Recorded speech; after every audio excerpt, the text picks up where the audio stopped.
most people, they put like a short time frame on themselves because they see like, oh, you can get a deal in the next 30 to 90 days. And they think that once that doesn't happen, that, they feel like they're giving up or, discouraged, but it takes time. And I'm sure a lot of people that are doing this, they're not coming in with sales skills, marketing skills, business acumen, and all these things I had to go through, by doing it. If you want to be successful in this, it's not going to be something that you get in a year or 2 years even. Like, give yourself 5, 7, even 10.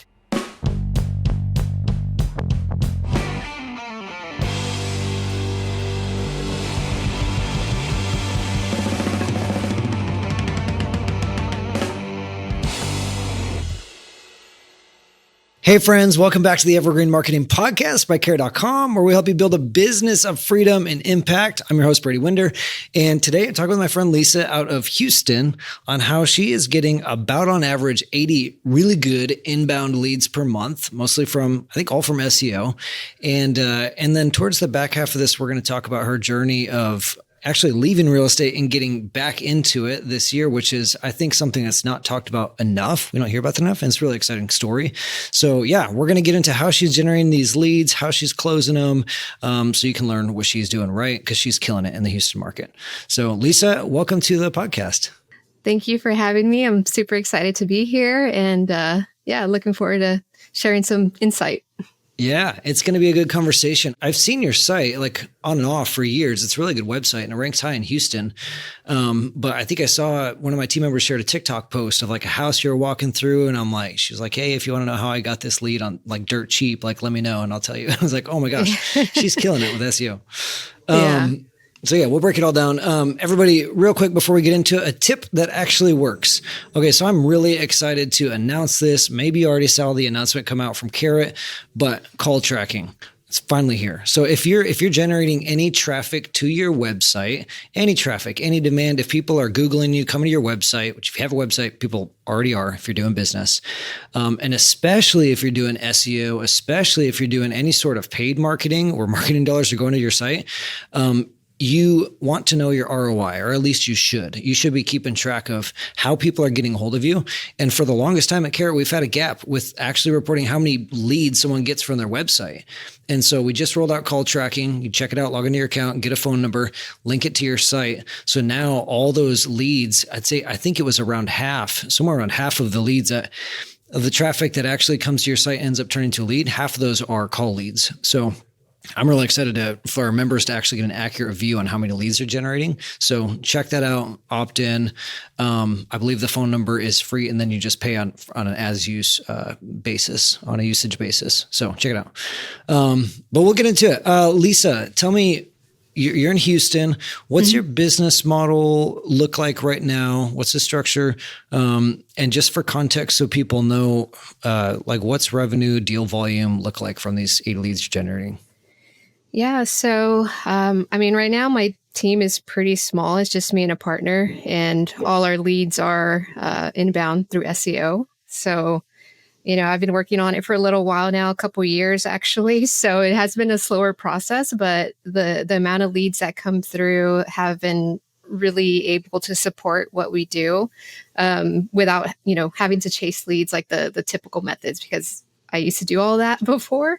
And so, right now, deal like volume is still a little low. I'm still kind of trying to increase that. We're probably averaging about 2 to 3, but on the revenue side, that's a different story. So this has been the first year, like out of like the whole time that I've been wholesaling, that I've actually like hit multiple 6 figures in a year. So, and it was all through SEO. So, and then the crazy thing is it was on like less than $10,000 of like ad spend, or not ad spend, but, SEO spend. So it was a crazy ROI if you look at it that way. That's fantastic. I've had countless conversations where people can blow through 10 grand a lot faster on other marketing. Yeah. It's like nothing when you compare it to PPC or maybe even Facebook ads. I don't know. Oh yeah. It can be. Well, I just want to add the context. Like you seemed a little shy about like, our team's small. We're doing this much in volume. I think a lot of people listening are like still working part-time jobs or like transitioning out. A lot of people, it's just them, maybe a team member, maybe a partner. So I think you're doing really well there. Thank you. Yeah, absolutely. And on the SEO front, Houston is a tough market to crack into. Like Houston, you've got a lot of competition, it seems like. It is. There is a lot more, I guess, that I can count on my hands that people are actually, focused on the SEO. So my website, though, it's all like Texas based. So I get a mix of leads like throughout the entire state, and every once in a while I do get some from Houston. I think another thing that's been helping me with like being a little bit more targeted for Houston leads is having a Google my business page, which kind of is more like a local SEO thing. But yeah, I mean, I'm still working on like increasing more keywords for the Houston market, but it's definitely, I would say my website is one of the stronger ones that I've seen for the market. Yeah, absolutely. It looks like you're doing a lot of things well on it, which we'll talk about it more. But I also noticed you're doing video, and I don't think I saw anyone else like in the top page of Google doing video. I mean, not a lot of people are doing video at all. Like, was that something you knew you had to do from the start, or was it like was that a hard thing to start doing? I know everyone hates being on video. It kind of is because, I try to make them look nice and, edit them. And so I don't really have a ton of time to do all that, but I did hear that just kind of having your face and presence, on your website, it helps a lot more with the credibility aspect and with conversion. So I added a few videos onto my site just so that people know, who we are, we're real people and not just some scam company, I guess, just try to kind of lower that resistance for a lot of people that may land, they don't know what they're kind of getting into. So it kind of helps make it a little bit, smoother on that end.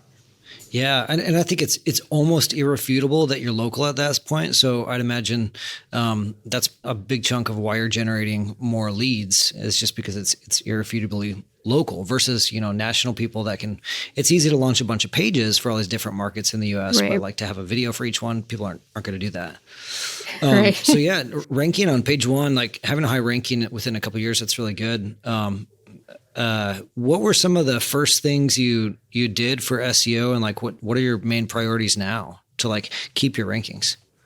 Yeah. So, when people ask me like what even SEO is, or I try to simplify it as much as possible, just based on what I did. And really the first thing was kind of like what we talked about was making your actual website look credible and, trustworthy, having like social signals, like the reviews, people that you worked with, houses that you've, worked with as well.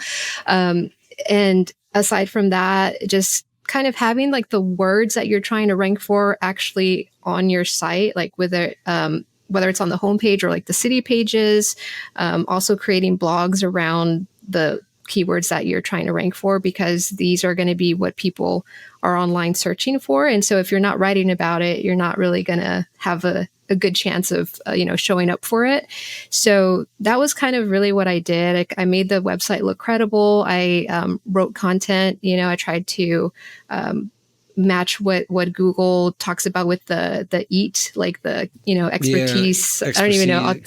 Experience, expertise, authority, trust. Yeah. So just making content around that, like people, that want to read that. And another super, I think, simple thing too is just doing things that a real business would do, like creating social media pages, trying to, post your content also on those sites as well, because all of this kind of creates a little like social web network, just more opportunities to be found. And then Google also sees like, okay, this company must be legit because they're doing all of these things that I guess, a real company would do versus maybe if it's just like a website that is, maybe built for like affiliate marketing, which is a whole nother thing, but they might just have a website and that's it. No other sort of presence. So those are really the main things that I focus on, outside of like building backlinks. But yeah, those are the top, I would say. Well, that's fantastic. It's easy to like dismiss the social signals and citations. And I love the way you put it, like do what a real business would do what a real local business would do. Like if you're a mom and pop and like you're spending time on marketing, you wouldn't just be like, oh, I got a Facebook and there's one post on there. Like Exactly. you go and get all your citations, you do all the social media profiles, like treat it like you're a restaurant where like the failure rate is high and you have to get the word out. Yeah. It's like, it is a literal web. Like that's how Google looks at it. Exactly. What are you doing for backlinks? Are you buying backlinks? Are you doing some yourself? What's the mix? Yeah. So, I mean, I kind of, when I first started, I went through the whole like buying links off of Fiverr thing. And I mean, it seemed to risky work. Business. Yeah, it was pretty risky, you know, and, but it did seem to work. Right. Up until like recently this year, I kind of, I guess maybe felt it, you know, because I think there was another Google algorithm update and I had like a dip in my lead flow this year. But I did that, you know, in the beginning. And then I have been using like this like link building company to get link insertions and guest post back to my site. And kind of doing all of that, it almost also kind of helps you to get organic links as well, because, you know, when you're building links, even if they're paid, they still like boost your site, and then like actual organic links start coming to you naturally. So I've had that happen too, where I got, you know, emailed by someone from Redfin and they wanted a little quote for a little article that they were writing, and, you know, they gave me a backlink that way. So it was Redfin. That's awesome. Yeah. So I was like, okay, that's cool. And, you know, just kind of getting the website to, you know, grow. And that's been the main thing. But I mean, I can share that if it's okay. The company that I'm using, sure. I don't know, you can drop it in the, so yeah, it's this company called Rhino Rank. And I think they're actually out of the UK, but yeah, they've been pretty decent for me. Yeah. Yeah, I haven't heard of them. I'm always curious to hear who people are using, like what's working. That's cool. Rhino Rank. Yeah. How much are you spending a month on backlinks? Is it something you do every once in a while, or are you trying to like get backlinks every single month? So at first it was kind of like a every once in a while thing, you know, maybe not every single month, maybe one-off months here and there. I was spending maybe about like $500 or like a few hundred every once in a while. But now I'm kind of like, okay, let me try to be more consistent, maybe $1,000 a month, or, you know, but every month instead of like sporadically. Because I do, I mean, in my experience, I do feel like it's helping. So I'm just going to keep doing, you know, what I think is working. Yeah, it's consistently fresh instead of just like a spurt here or a spurt there. Tell me about, before we hit record on the podcast, you were talking about like the positioning on your website, the actual messaging about like how you're careful to articulate what you do. You said it's really upfront and honest. Talk about that, like holistically, what's your mentality for marketing, I guess? Yeah, you know, so since my method is primarily wholesaling, you know, obviously there's the acquisition part and then the disposition side of things. And I feel like when you kind of hide that, it tends to get a little bit more difficult because, you know, obviously we got to bring our buyers into the property and all that kind of stuff. So like logistics can get a little bit trickier. So I've kind of got some ideas from some other companies that I've seen, such as, I mean, I don't know if it's okay to say their names, but like, like Sunday, for example, where they're like, hey, you know, get offers from multiple companies. And so they're kind of presenting it to the seller in a way that they have investors. They're going to get offers from these investors and, you know, kind of, I guess, get it bid up in a sense. So I kind of got an idea from that. And just like, I was like, hey, what if I just, you know, plant the seed on my website that, yeah, our company works with investors.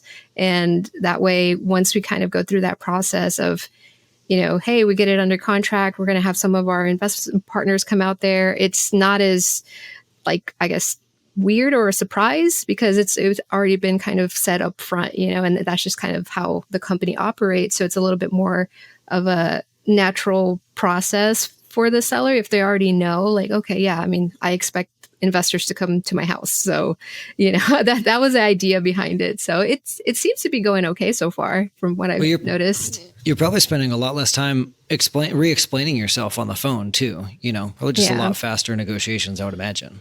Yeah, because it's like, hey, this is how we work. We got to have our people come through and, we can move forward from there. So it's like, it's still like the same dynamic, that a wholesaler would have, except that, it's a little bit more upfront about like what's going to happen. Right. So, yeah. Nice.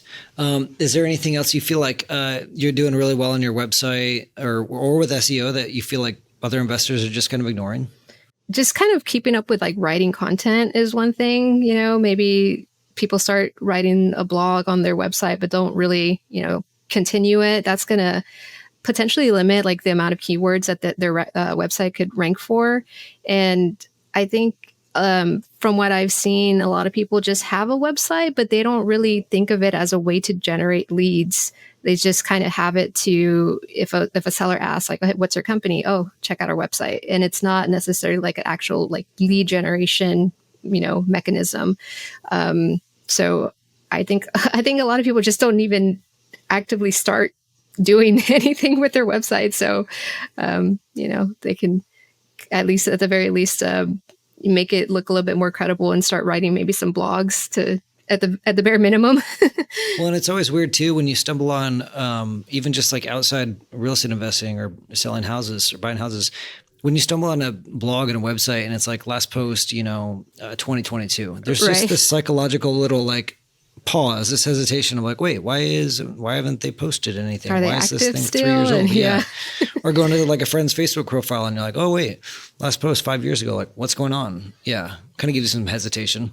And not only that is also something that Google is looking at too, because at the end of the day, Google is trying to show the websites that match the user's intent, right? But if you're not as active, Google's not going to think that maybe you're in business or anything. So they're not going to want to show your website to someone that's actively looking for something in that moment. So, it's kind of like you have to stay relevant, for Google to even want to show your site. So it's kind of important. Robust and relevant are both important. You can have a really robust, really well built out website, but if it's stale, Google cares about that.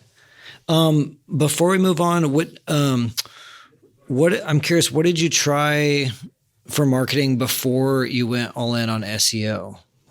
Kind of curious about that journey. Pretty much everything. I mean, I've done cold calling with VAs, cold calling myself, driving for dollars, a little bit of direct mail, texting, even bandit signs. So I've kind of jumped through everything. When I first started wholesaling, I even did a little bit of PPC, but I had no idea what I was doing. I just, set it up like whatever automatic system they had, put like $500 a month on it. And I don't know, it just was a waste of money because I was still working and people were calling, but I didn't have the time to actually get on top of them and, work through them. But yeah, it was a lot of the same, cold outreach methods. And I'm more of a kind of an introvert. So like I always kind of preferred to get people to come to me, and I would try doing certain things like, even posting Craigslist little ads. I did a lot of that, like hoping that we would get calls, but it was very inconsistent. So the idea was like, okay, how can we get people to come to me instead? And honestly, I don't even know how I found out about SEO before everything, but I was like, yeah, that sounds like what I want to do. And that sounds nice. I kind of just went into it. Yeah, well, you're preaching to the choir. I did cold calls for a very short season of my life, and not to sound just whiny, but I hated it. Absolutely hated it. Just could not do it. I mean, I could, but it was not fun at all. I think I still say like I think anyone that says like they don't mind cold calling, like I think they're lying. Yeah, I mean, I would not choose to do it if I didn't have to. Oh yeah. Was there anything out of all of those? Which one of them was like the most successful, or you think like had the best shot at if you kept pouring into it? I really liked texting, and at one point I did feel like it was actually working and I was getting a little bit of consistency up until I didn't. So I kind of felt like there was a little bit of a crash with that. And I was like, all the regulations that started kind of, looming, and I was like, yeah, I don't want to kind of put myself in a little bit more of a gray area, have more potential for risk. And I kind of, I think at that time I was probably working on SEO. I don't remember exactly, but I think it was kind of still going on in the background. Like the SEO was kind of getting started while I was still doing these outbound. And then eventually the SEO got, you know, consistent enough to be able to like shut everything else down because it was very costly doing all those other methods as well. So yeah, it just kind of transitioned into SEO at one point. Well, then it's important to like be able to focus all in on one lead gen method, like one marketing method, as opposed to like, okay, I'm trying to make these 5 things work. Like you got to get one cranking before you can scale it. Exactly. Yeah. So I want to talk about your story in a second, but like the last thing on the SEO front, what's your keyword research process look like? Like, how are you even prioritizing what to write about? Because I feel like that's where a lot of people just get overwhelmed. Yeah. I don't really necessarily have a thorough like keyword process. Like sometimes I would go into like a certain tool and like for right now I'm using Ahrefs. There's other ones like SEMrush as well. And they have like a little keyword research tool. You can kind of plug in like a main keyword and it'll give you different variations or other, keywords that are related, people are asking about. And you can also do that with Google. When you type in a keyword, it kind of shows you the where it auto populates thing. Yeah, And then the people also ask at the bottom. Yeah. So those are some like simple ways you can kind of do that. And also just even looking at competitor websites and getting ideas like, oh, what are they writing about? Let me see how I can do that and kind of just make it a little bit better, hopefully, and do it that way. But a lot of times it's just kind of in the moment, like, oh, let me see what I can write about this time. I don't have like a set plan because I really don't know what to write about all the time. It's just like getting an idea, or even, talking with ChatGPT, like what are some unique type of topics that aren't really like the typical, like sell your house for cash sort of thing. Like, things that are more, I guess, intricate, because a lot of times with these blogs, the keywords tend to be longer, more intent type keywords that, someone in specific situation is searching for. So, it's just kind of brainstorming in the moment. Yeah, more like situational and conversational. Yeah. Yeah. Exactly. Yeah. I'd say the biggest change we're seeing with like ranking and AI search results and just like how the nature of search is changing is people are just searching more conversationally. Like we're here, like people are just typing in longer search phrases. It's not just the 2 or 3 keywords. Right. And so I think answering it in more conversational ways is super important. It's harder to just like only have the keywords. Like you need the context, Right. It needs to sound like a conversation. Exactly. Nice. Are you doing anything else with ChatGPT, like anything to do like competitor research or anything like that? Or mostly just for brainstorming? Brainstorming, kind of just like also like strategizing certain things. Like, let's say, for example, with when it comes to the backlinks, there's something called an anchor text, which is the word that is hyperlinked from that other website back to yours. And you kind of want to have like a balance of what those anchors are. So that way it doesn't look too manipulated. So sometimes I'll give it a screenshot of my Ahrefs account where it shows my current anchors, and it shows like the percentages, like we have like 20% of your brand name or whatever, so I'll put a screenshot for ChatGPT and ask it like, hey, what other anchors do you think I can fit in naturally where, it builds my anchor text profile, but it doesn't look too, spammy in a way. So just little things like that. Like I'll kind of run it by ChatGPT. Yeah, that's a great use. Yeah, definitely save some mental energy there besides having to like scan. And you're not really like, I'm trying to be very aware for myself of like outsourcing my creativity to ChatGPT so I don't dumb down my own creativity. Yeah. It's like I need to think of it, outline it, at least do the thing myself first and then pass it off to ChatGPT. Yeah. So I think outsourcing your creativity and like all your ideas is really dangerous. That's how we get lazy and complacent. But something like that, like that's fantastic. Give it a screenshot, having to analyze like opportunities for improvement. That's great. Yeah, nice. Definitely a strategy tool for me. Oh, yeah. Cool. Well, let's talk about if there's anything that pops up from marketing, feel free to mention it later. But I want to pivot and have you share your story of like getting into real estate and then going back. And yeah. What's that like? Because this is an interesting one. Yeah, right. So not a lot of people kind of talk about it. I mean, I've been doing real estate now for like since 2019, I guess officially. That's when I created my LLC, and I quit my job and everything when I found out about wholesaling, just because I don't know, it just sounded interesting and they make it sound easy, right? But okay, wait, pause, because this is already atypical. How fast did you quit your job? You were like, I would say probably within like 6 months of finding out about wholesaling. So, okay. But I did have savings. Fast. So yeah, okay. I did have a few savings. And at the time, I mean, I was like, I think like 29. So a little older now, but I quit. I had some savings. It sounded easy. I started like driving for dollars, doing all that kind of stuff and all the things. And it was okay. Yeah, I actually ended up getting my first deal, like not too much longer than after that, but it was a very small deal, like $1,500. And it just kind of showed me the process and the proof of concept, like they say. Yeah. Did you quit before or after you closed the first deal?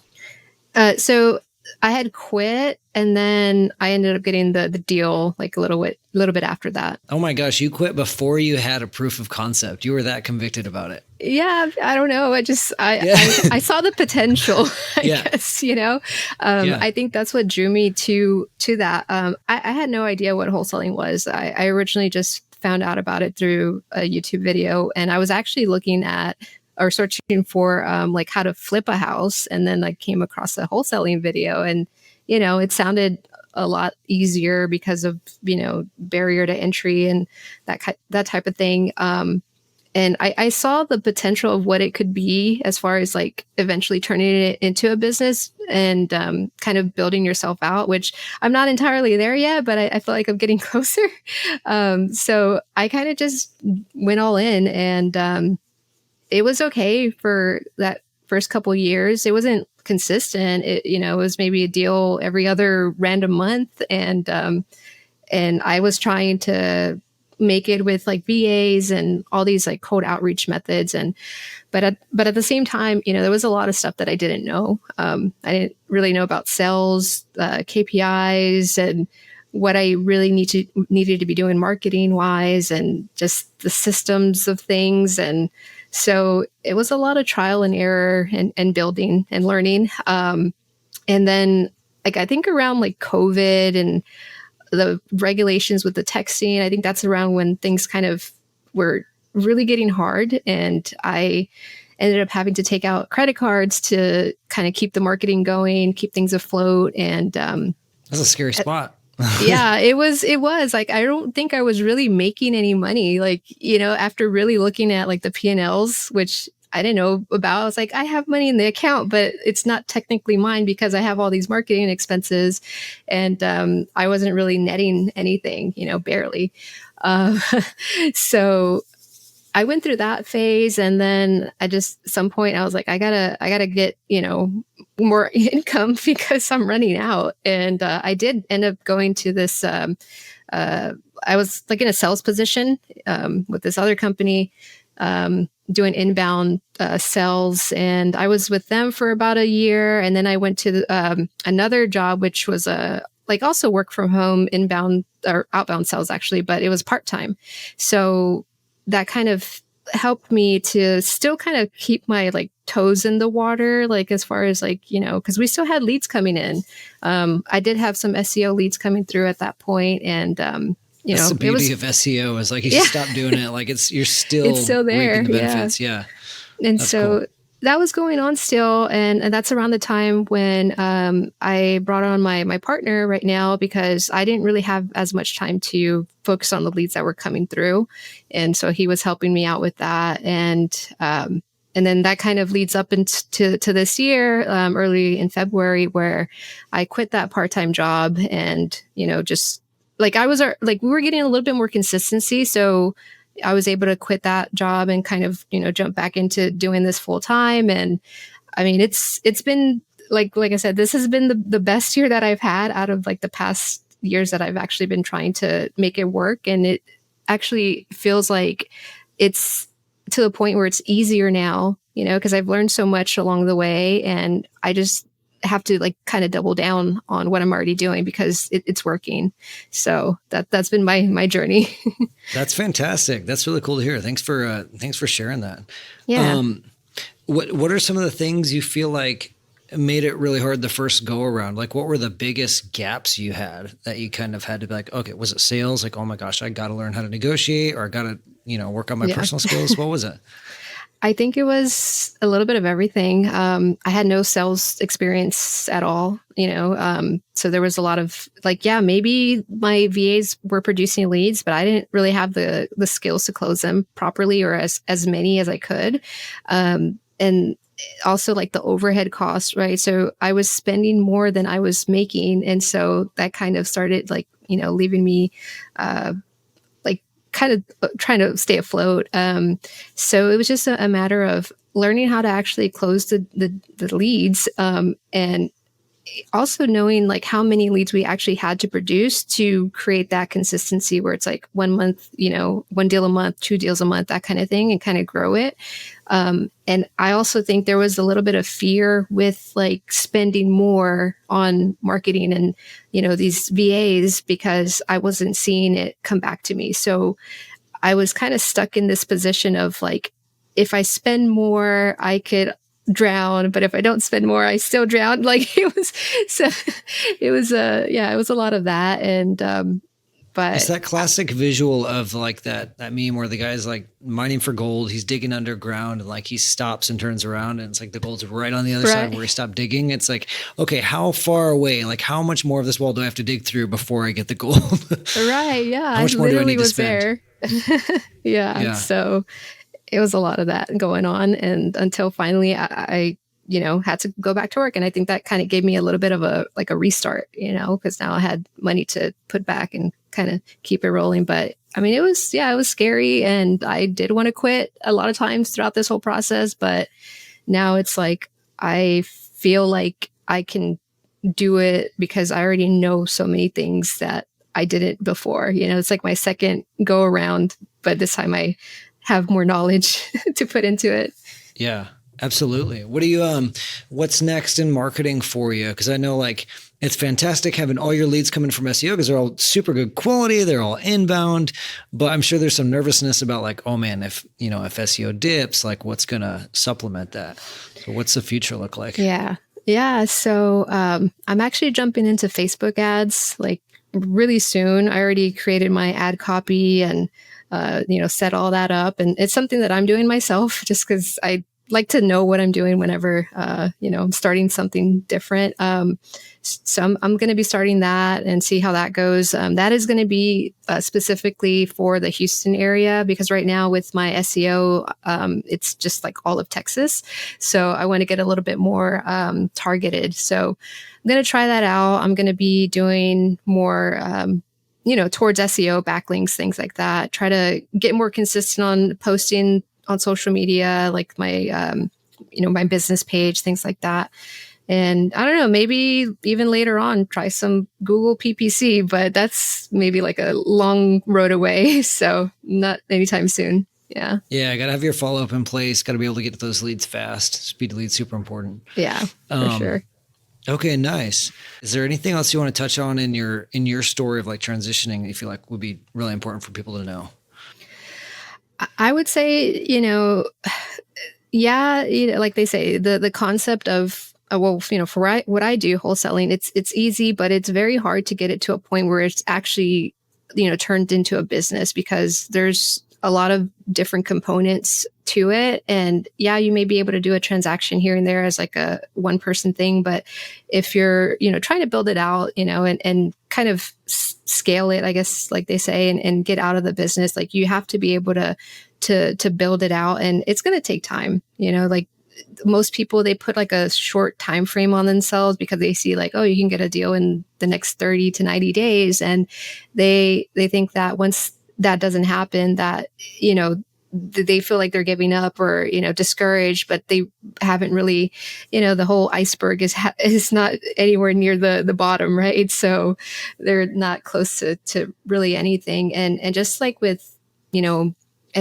anything like a skill, it takes time. And I'm sure a lot of people that are doing this, they're not coming in with sales skills, marketing skills, business acumen, and all these things I had to go through, by doing it and by just kind of going through the process. So that's the biggest thing that I would say is like, if you want to be successful in this, it's not going to be something that you get in a year or 2 years, even. Like, I mean, give yourself 5, 7, even 10 at the latest. But the way that I see it is, if I can, like, I guess, build now, like later is going to be a different story for me versus kind of just not really trying. And then later on in life, I kind of, I don't know, I feel like what could have happened, like, just having that, like that what if it did work, so that's kind of where I'm at.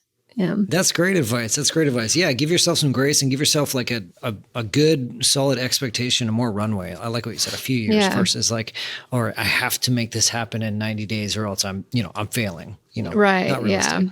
Yeah. It's Nice. not. Well, cool. I appreciate you sharing that. I loved your story. I want to do before we wrap it here, I want to do a quick fire round. I didn't tell you about this. I do it with every guest. I didn't prep you.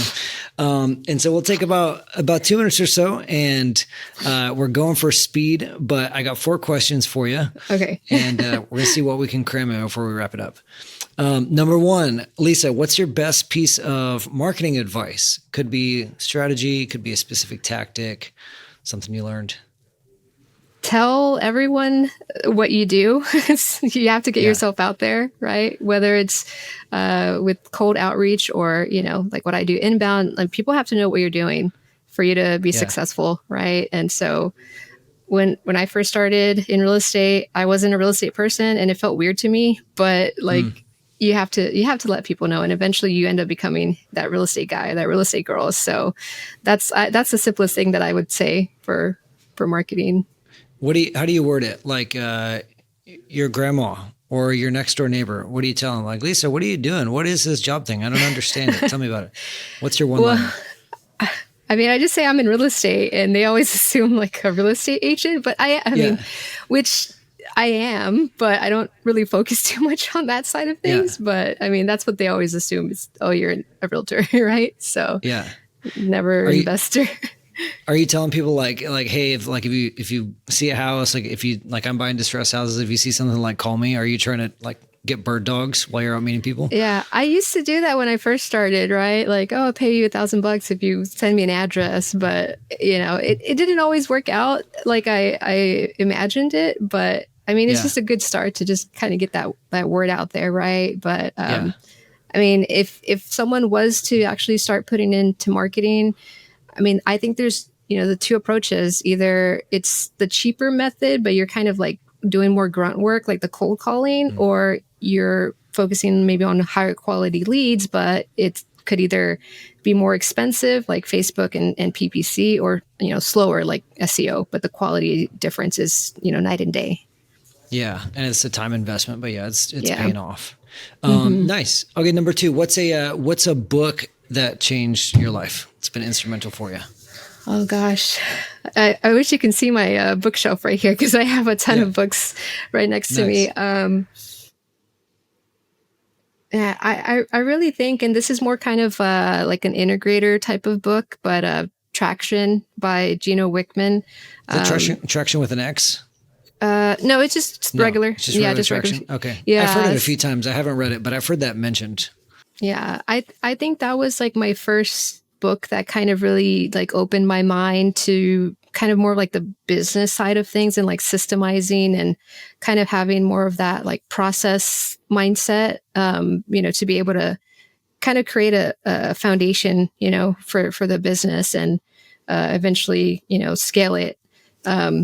that was a good book for me. And I do also have like a ton of different sales books as well that I like, just because those were the main focuses that like it's weird because I wasn't necessarily like learning a lot about real estate. It was sales mainly and like business. Like that's what I was kind of learning Nice. throughout my process. Yeah.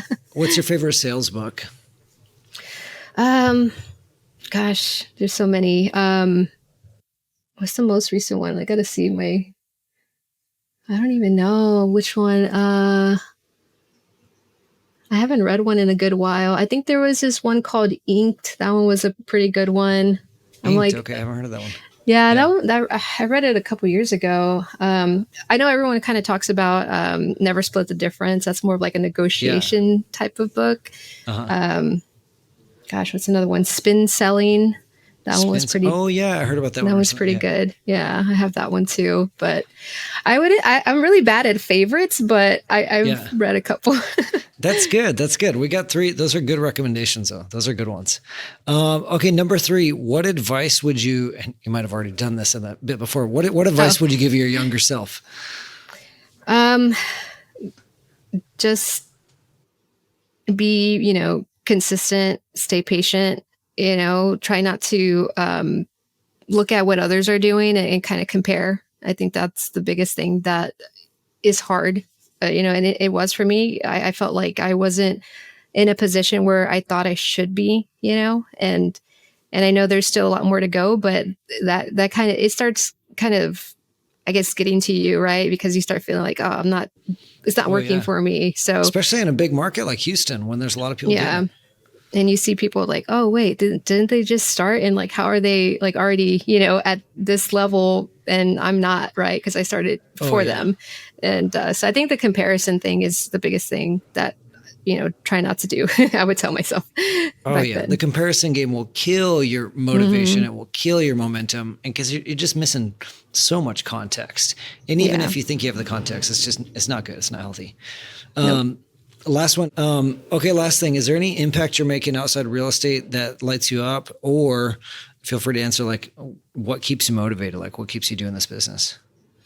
Yeah. So, I mean, as far as like outside factors, I mean, I do like to teach this to people. Like, the whole TikTok thing where you guys found me, I like to post stuff on there. I haven't been as consistent just because, the whole production aspect of, creating a video, but I like, helping other people kind of get started and showing them the ropes. I've had a lot of calls with people and just trying to get them ramped up, because when I started, I mean, I learned a lot myself through video and like Googling, because that's just like the way that I am. I can learn, just by looking for stuff, like researching, but I know some people need a little extra hand holding or like guidance. So I like doing that. And then I guess just for myself, I mean, like a lot of people, they want to have, that freedom of not having to worry about certain things, being able to travel, when you want. And so that's kind of my goal. Like I'm doing all of this right now so that like my future self could,